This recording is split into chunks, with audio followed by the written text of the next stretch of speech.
तो फिल्म की शुरुआत ट्रेन की पटरी से होती है और फौरन बाद हमें 1968 का वक्त दिखाया जाता है, जब पॉल ने आइरिस को सरप्राइज करने के लिए एक स्काई व्यू रेस्टोरेंट बनाया था। आइरिस बहुत ज्यादा एक्साइटेड और खुश हो जाती है और इस रेस्टोरेंट की कमर्शियल के लिए आइरिस और पॉल की इस टॉवर के साथ पिक्चर भी ली जाती है और फाइनली ये लोग रेस्टोरेंट के अंदर आ जाते हैं। रेस्टोरेंट का फ्लोर ग्लास का था, नीचे से सब नजर आ रहा था और रेस्टोरेंट के बिल्कुल सेंटर में एक लाइव किचन था। लोग यहाँ पर पार्टी कर रहे थे और तभी आइरिस पॉल की पॉकेट में एक रोज फ्लावर लगाती है, जिस पे लगे कांटे के चुभने से उसके हाथ से खून निकल आता है, जिसे देखकर उसे उल्टी आ जाती है। जो देखते हुए रेस्टोरेंट में आई सिंगर ये समझ गई कि आइरिस प्रेग्नेंट है और जब उसने आइरिस से पूछा तो आइरिस को खुद ही अभी उसी के मुंह से पता चल रहा था, लेकिन फिर भी आइरिस बहुत ज्यादा खुश थी। यहाँ पर वो उस सिंगर के बेटे को भी दिखती है और पता नहीं क्यों उसे इस बच्चे से अट्रैक्शन फील हुई। खैर वो पॉल के पास चली गई और पॉल उसे ले आया टॉप व्यू टेरेस पर, जहाँ वो आइरिस को प्रपोज कर देता है। आइरिस एक्साइटेड होकर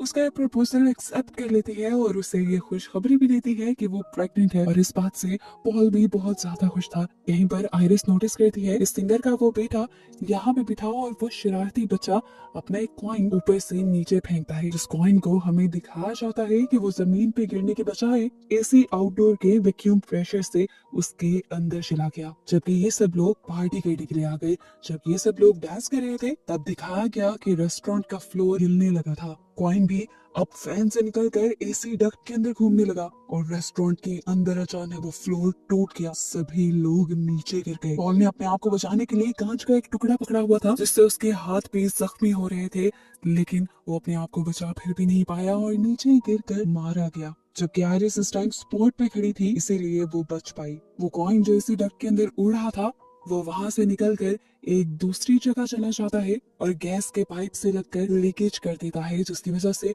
ऊपर लाइव किचन रेस्टोरेंट में भी आग लग जाती है, जिसकी वजह से वो सिंगर भी मारी जाती है। और आइरिस अपने आप को बचाने के लिए पियानो के नीचे छुप जाती है। अपने आप को बचाने के लिए आइरिस लिफ्ट के पास आई, जो लिफ्ट पूरी तरह फुल हो चुकी थी। इससे पहले कि लिफ्ट नीचे जा पाती, लिफ्ट के नीचे एक बंदा आकर क्रश हो जाता है। ऐसे लिफ्ट खराब हो जाती है और लिफ्ट के अंदर के भी सभी लोग मारे जाते हैं।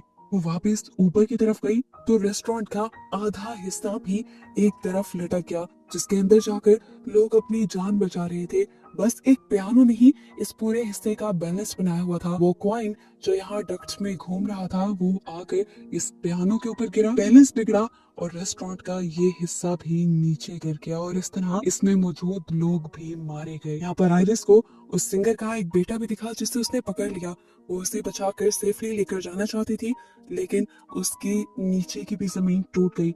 अपने आप को बचाने के लिए उसने रिंग को दो सरियों के दरमियान में फंसा लिया, लेकिन फिर उसका हाथ छिल गया, रिंग उतर गई और इस तरह आइरिस और वो बच्चा भी नीचे गिरकर मारे गए। और यहाँ एक लड़की ने एकदम से चौंक कर चीख मारी और हमें पता चला कि ये सब जो हमने देखा था वो स्टिफनी नाम की एक लड़की के हेलुसिनेशंस थे। वो इस टाइम अपनी क्लास में बैठी हुई थी और उसके इस तरह चिल्लाने की वजह से उसकी क्लास खराब हो जाती है। उसके प्रोफेसर ने जब उससे इस बारे में पूछा तो स्टिफनी ने बताया कि मुझे ऐसे हेलुसिनेशंस और डरावने विजन्स आते रहते हैं। रात में भी वो यही डरावना ख्वाब देखकर चीख मारकर उठ गई और तब उसकी रूममेट ने उसे मशवरा दिया कि तुम्हें इस बारे में जाकर अपनी फैमिली से बात करनी चाहिए। वो अपने घर आई, अपने डैड से मिली, अपने अच्छे भाई से मिली जिसके साथ उसकी बहुत अच्छी बॉन्डिंग थी और वो दोनों मिलकर अपने अंकल के घर गए जो उनकी मॉम के भाई थे। अपने कजिन्स के साथ इन दोनों की बहुत ज्यादा अटैचमेंट थी। सब लोग यहाँ पर एंजॉय कर रहे थे कि आइरिस यहाँ पर अपने अंकल से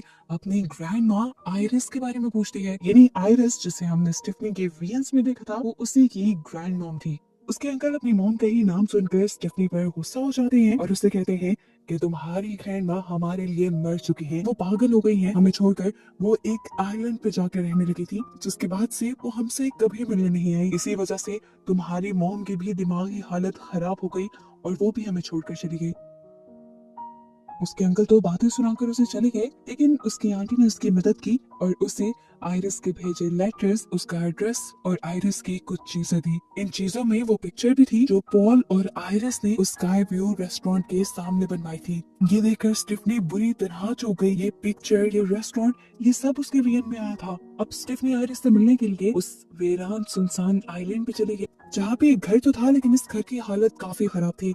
उसके सेंसर में स्टिफनी ने अपना इंट्रोडक्शन करवाया तो आयरिस ने उसे घर के अंदर बुला लिया।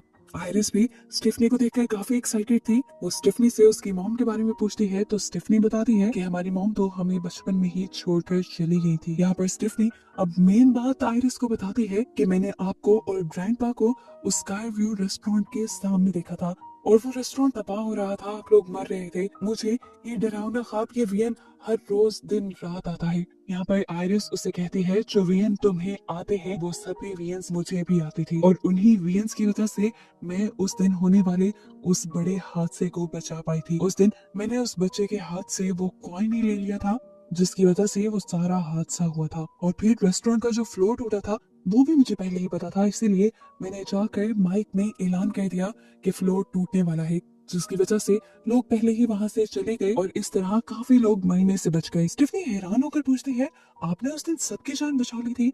तो आयरिस कहती है हाँ, उस दिन मैंने मौत को धोखा देते हुए सबकी जान तो बचा ली, लेकिन मौत ने उन लोगों का पीछा नहीं छोड़ा। मौत उन लोगों के साथ गेम खेलने लगी जो जो लोग उस हादसे में बचे थे। मौत उन लोगों को ढूंढ ढूंढ कर मारने लगी, ना सिर्फ उन लोगों को बल्कि अगर उन लोगों के बच्चे भी होते थे मौत उनको भी मार रही थी। और अगर वहां पर मौजूद कुछ लोग मौत से बच निकले और जिनके बच्चे उस हादसे के बाद पैदा होने लगे मौत उनको भी मारने लगी, क्योंकि अगर वो लोग इस हादसे में मर जाते तो उनके बच्चे भी आगे पैदा न होते।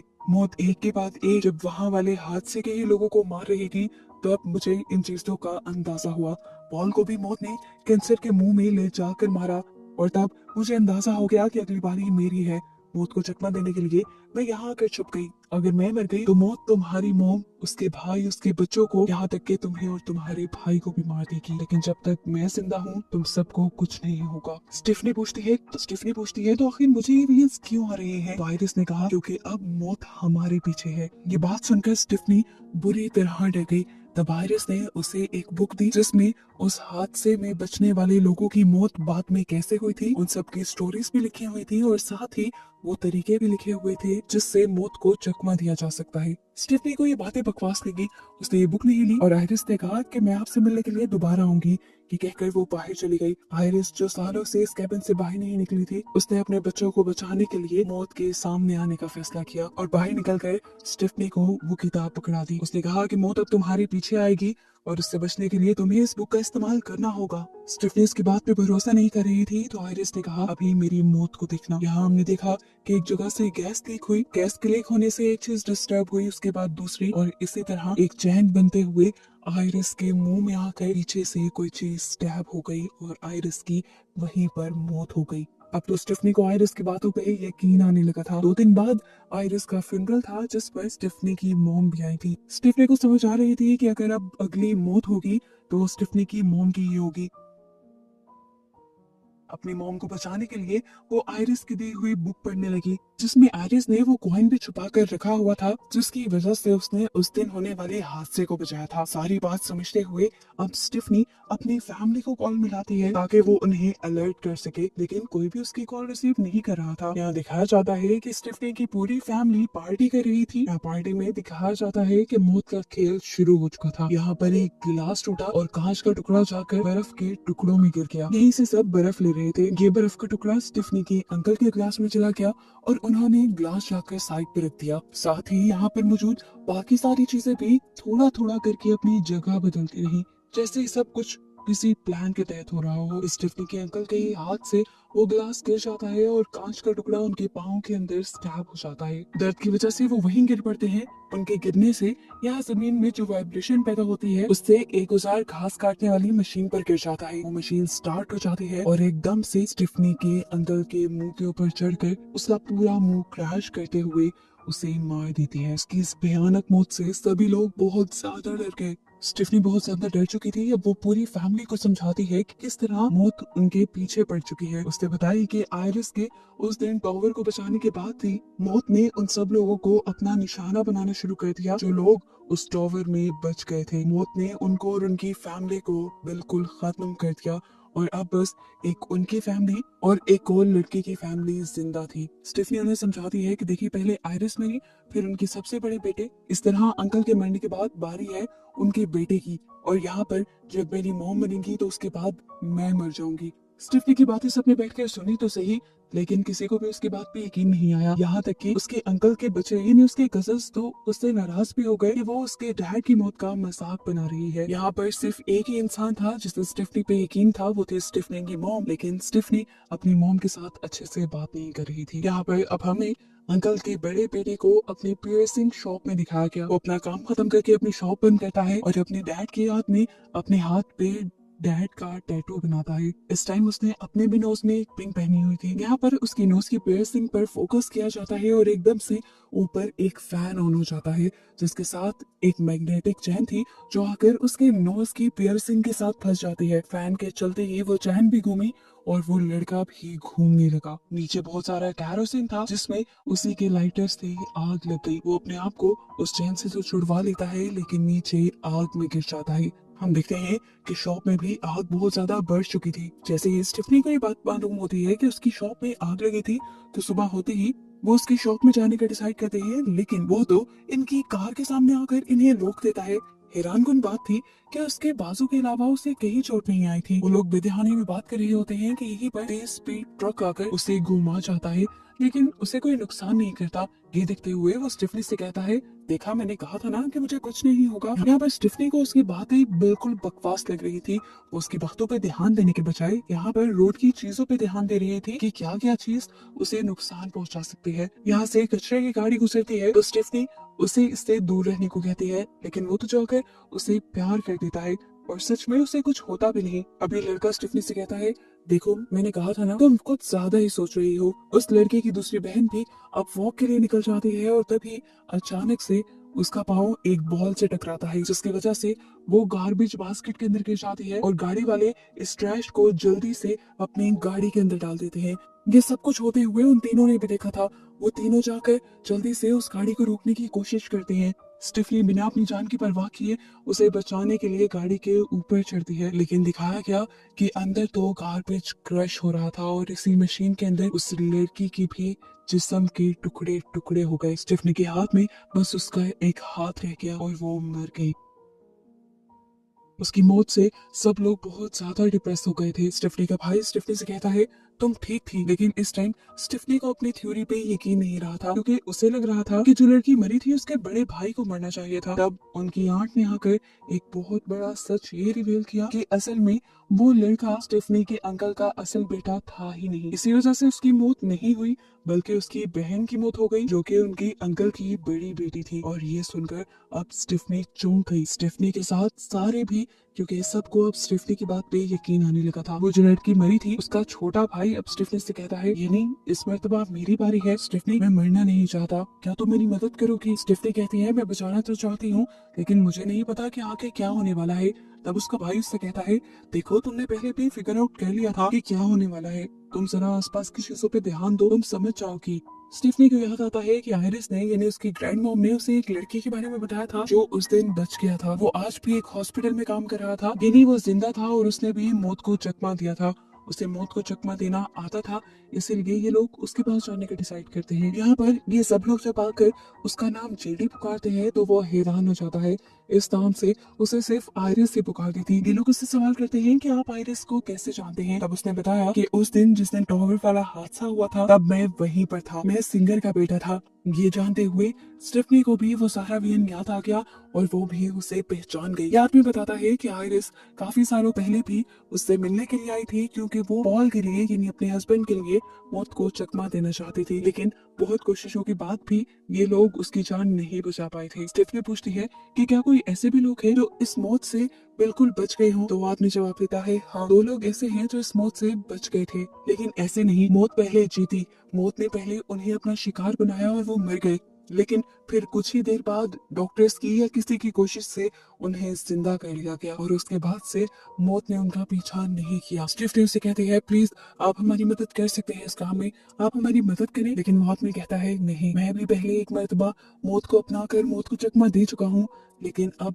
मरना मुझे भी है, क्योंकि मुझे कैंसर है और एक ना एक दिन हम सबको मरना है। मौत से हम भाग नहीं सकते, वही हमारी फाइनल डेस्टिनेशन है। उससे पहले हमें अपने बचे कुचे पलों को एंजॉय करना चाहिए। यहाँ पर जब ये सब लोग काफी ज्यादा दुखी थे, तभी इनके एक साथी को आइडिया आता है कि वो अपने भाई को, जो कि मरने वाला है, उसे पीनट खिलाएगा, क्योंकि उसे पीनट से एलर्जी थी। इस तरह वो पीनट खा के मर सकता था। लेकिन उसका प्लान था कि जैसे ही वो मर जाएगा तो फौरन वो उसे एंटी एलर्जिक और मेडिकल सर्विसेज देकर जिंदा कर लेगा, और ऐसे ये लोग मौत को चकमा दे देंगे। लेकिन जैसे ही वो वेंडिंग मशीन के पास आता है तो वेंडिंग मशीन चलती नहीं। उसे जल्दी बहुत थी। हाथ डालकर उसने पीनट्स निकालने की कोशिश की और यहाँ पर मशीन का एक स्क्रू ढीला हो गया, जिसके बाद ये लोग छुपने के लिए एक रूम में आ गए। वो अपने भाई को कहता है, तुम यहाँ रुको, मैं तुम्हारे लिए एक एंटी एलर्जिक लेकर आता हूँ। ये कहकर वो वहाँ का दरवाजा बंद कर देता है और उसके दरवाजे को पटकने की वजह से यहाँ पर कुछ बटन्स ऑन हो जाते हैं और एमआरआई मशीन भी। कुछ देर बाद वो लड़का वापस आ जाता है एक इंजेक्टर और व्हील चेयर के साथ। वो इस लड़के को अब ये पीनट चॉकलेट खाने को कहता है। इससे पहले कि ये लोग अपना कोई प्लान पूरा कर पाते, यहाँ पर एमआरआई मशीन ऑन हो जाती है। अपनी हाई मैग्नेटिक रेस की वजह से वो यहाँ की सारी मेटल की चीजों को अपनी तरफ खींचने लगी थी। स्टेफनी का बड़ा कजन, जिसने अपनी पूरी बॉडी में पियर्सिंग की हुई थी, वो मशीन व्हील चेयर के साथ साथ उसे भी अपने अंदर खींचने लग जाता और वो अजीब तरीके से अंदर की तरफ घुसता चला जाता है। अपने आप को वो बचा भी नहीं पाता। व्हील चेयर भी मैग्नेटिक रेस की वजह से टूटकर उसके अंदर स्टैब हो जाती है और वो वहीं पर मर जाता है। उसका छोटा भाई, जिसने पीनट चॉकलेट खा ली थी, अब उसे भी बहुत ज्यादा तकलीफ हो रही थी। अपने आप को बचाने के लिए उसने पास में मौजूद इंजेक्शन अपने अंदर इंजेक्ट कर लिया, जिससे वो बेहतर तो हो गया। लेकिन तभी वेंडिंग मशीन से वो स्प्रिंग बाहर निकल आया जिसे इन्होंने खोला था। एक दीवार से दूसरी दीवार पर टकराते हुए आखिर वो स्प्रिंग आकर लगा ही उस लड़के को, जिसने अभी अभी मौत को चकमा देने के लिए चॉकलेट खाकर अपने आप को एंटी एलर्जिक लगाया था, और इस तरह उसकी भी मौत हो गई। यानी मौत ने उसे भी नहीं छोड़ा। इन दोनों के मरने की वजह से सभी लोग बहुत ज्यादा दुखी हो जाते हैं। स्टेफनी अपनी मॉम से कहती है, अब आपकी बारी है। आयरिस, ये नहीं आपकी मॉम जिस घर में रहती थी, मुझे लगता है कि आपको उसी घर में रहना चाहिए, क्योंकि उस घर में रहकर वो भी काफी अरसे तक जिंदा रही थी। स्टेफनी की मॉम उसकी बात मान जाती है और तभी हम देखते हैं कि स्टेफनी के हाथ में जो बुक थी उससे वो कॉइन निकलकर नीचे गिर जाता है, जिसे एक ओल्ड लेडी उठाकर अपने पर्स में डाल लेती है। स्टेफनी खैर तेजी से अपनी ग्रैंड मॉम के घर की तरफ निकल जाती है और अपनी मॉम को उस घर के अंदर जाने को कहती है। उसकी मॉम अपने दोनों बच्चों के लिए काफी परेशान थी, तो स्टेफनी ने कहा, मॉम, जब तक आप जिंदा हैं हमें कुछ नहीं हो सकता। ये कहते हुए उसने अपने भाई के साथ अपनी मॉम को घर के अंदर भेज दिया। लेकिन हमें दिखाया गया कि यहाँ तो पहले से ही गैस भी लीक थी और यहाँ पर स्पार्किंग भी हो रही थी। इसकी स्मेल हालांकि स्टेफनी की मॉम को भी आई, लेकिन वो इग्नोर करते हुए अंदर चली गई और ऐसी गैस और स्पार्किंग की वजह से वहाँ पर एक बहुत बड़ा ब्लास्ट हो गया, जिसकी वजह से स्टेफनी की कार भी जाकर पानी में गिर गई और वो पानी में तड़पने लगी। अंदर स्टेफनी की मॉम इस धमाके में जल गई थी और स्टेफनी का भाई, जो अभी घर से बाहर ही खड़ा था, उसने देखा कि उसके ऊपर एक टॉवर गिरने वाला था। इससे पहले कि वो गिर जाता, उसकी मॉम आकर उसे बचा लेती है और ये टॉवर उसकी मॉम के ऊपर गिरकर उनकी मौत हो जाती है। इस लड़के को पता चल गया था कि अब मरने की बारी स्टेफनी की है। वो स्टेफनी को बचाने के लिए जल्दी से पानी के अंदर कूद जाता है और उसे जब बचाकर बाहर लेकर आता है तो देखता है कि स्टेफनी पहले ही मर चुकी थी। वो उसे सीपीआर देता है, जिसकी वजह से एक मर्तबा उसकी और जान बच जाती है, वो जिंदा हो जाती है। और ये लोग इस चीज के लिए खुश हो जाते हैं कि स्टेफनी मरकर जिंदा हुई थी, उसने मौत को अपना लिया था और इस तरह अब वो मौत को चकमा दे सकती थी। ये दोनों इस बात से तो खुश थे कि इन दोनों की जान बच गई, लेकिन अपनी मॉम के मरने से और बाकी सबके मरने से ये लोग बहुत दुखी थे। सीन कट हो गए, हमें कुछ टाइम बाद का सीन दिखाया गया जहां अब इनकी लाइफ बिल्कुल नॉर्मल हो चुकी थी। चार्ली यानी स्टेफनी के छोटे भाई की आज ग्रेजुएशन पार्टी थी। सभी लोग वहां जाने के लिए तैयार हो रहे थे। स्टेफनी बहुत खुश होकर उसके पॉकेट में रोज का फूल लगाती है और यहाँ पर फूल में लगा एक कांटा उसके हाथ में चुभ जाता है और उसके हाथ से भी बिल्कुल उसी तरह खून आता है जैसा खून मूवी के स्टार्ट में आयरिस के हाथ से भी निकला था। और ये देखकर स्टेफनी समझ जाती है कि मौत का खेल दोबारा शुरू होने वाला है। सीन कट होकर दूसरी तरफ हमें दिखाया गया कि वो कॉइन जो उस दिन आयरिस ने बचाया था और वो अब जिस ओल्ड लेडी के पास था, वो ओल्ड लेडी जैसे ही अपना वॉलेट खोलती है तो वो कॉइन उसके वॉलेट से निकलकर गिर जाता है और घूमते घूमते ट्रेन की उन पटरियों पे आता है जो हमें मूवी के स्टार्ट में दिखा दी गई थी। ये कॉइन ट्रेन के जंक्शन के दरमियान में रुक जाता है, जिसकी वजह से ट्रेन का पाथ खराब हो सकता था। सीन कट होकर हम दोबारा स्टिफनी और उसके भाई को देखते हैं, जहाँ उनके पास उनका नेबर डॉक्टर आया था। वो स्टिफनी के भाई का दोस्त था। वो स्टिफनी को कहता है कि तुम्हारे भाई ने मुझे तुम्हारे बारे में बताया है, मैं तुमसे बहुत इम्प्रेस हूँ, तुम बहुत लकी हो कि तुम आज जिंदा हो। स्टिफनी कहती है हाँ मैं काफी लकी तो हूँ, मैं उस दिन मरकर जिंदा हुई थी। डॉक्टर कहता है नहीं, तुम मरकर जिंदा नहीं हुई थी। अगर कोई इंसान 5 मिनट तक सांस डाले उसे मरा हुआ माना जाता है, लेकिन तुम तो 2 मिनट बाद ही सांस लेने लगी थी। ऐसी हालत को बेहोशी कह सकते हैं, ना कि मरना। ये सुनकर स्टिफनी और स्टिफनी के भाई दोनों की ही मुंह की हवाइयां उड़ जाती हैं। स्टिफनी ने आसपास की चीजों को देखा, उसे हर चीज में अपनी मौत नजर आने लगी, लेकिन इनकी मौत ऐसे थोड़ी ना आनी थी। वहाँ वो जो ट्रेन उस पटरी से उतरी थी, वो उतर कर इनके घरों की तरफ बढ़ी। ट्रेन अपनी स्पीड कम नहीं कर पाई। अपने आप को बचाने के लिए स्टिफनी और उसका भाई दोनों भागे। ट्रेन तो आखिर रुक गई, लेकिन ये लोग जिंदा फिर भी नहीं बच पाए, क्योंकि ट्रेन के पीछे से लकड़ी के कुछ टुकड़े उड़ते हुए आकर इन दोनों की बॉडी में स्टैब हो गए और आखिर ये दोनों भी मारे गए। जिसके साथ ये फाइनल डेस्टिनेशन मूवी इसे सबक के साथ एंड हुई कि हम लोग मौत से बच नहीं सकते और एक दिन हर किसी को मरना है।